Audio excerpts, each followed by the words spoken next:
See, I found the reason many fail in life, even when they have the best of foundation. Now, you see, these are three containers of the same make. Okay, this one is full, this one is scanty, and this one is empty.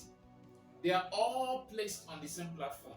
But you see, when I blew the air on them, the full one was very stable.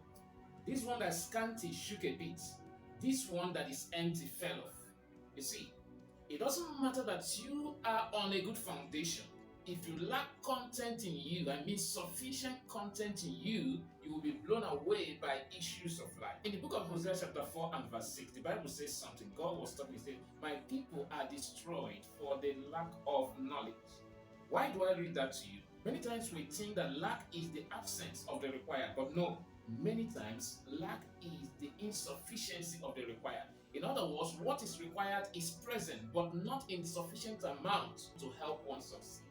Like now, if I say I like vitamin C, it doesn't mean that there is no some vitamin C in my system.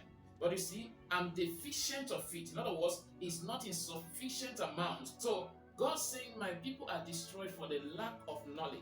It is not just saying that they don't have knowledge at all. But if the knowledge you have is not sufficient, you are exposed to destruction. Again, to understand this better, you see, when you hear that students fail exam, and you go check the result when it's published, you see that there are some who got 20, some got 30, some got 15, some got 5. But the pass mark is probably 50. So if they knew nothing at all, they wouldn't have gotten those points they got. So the fact they got those points tells they have some amount of the required knowledge, but it's not sufficient to help them succeed. One of the reasons many fail in life is instability, inconsistency. All that have succeeded in life have something in common, and that's the fact that they are consistent in what they do. You see, in Genesis chapter 49, before Jacob would die, he called his sons and began to talk to them. First among them was Reuben, remember? And he began to say a whole lot of mind-blowing stuff. The excellency of my strength, called him all the beautiful qualities that he will look out for in a man. But then he says, unstable as water, you shall not succeed. He was not trying to place a curse on him. He was telling him the reality of life. Unstable.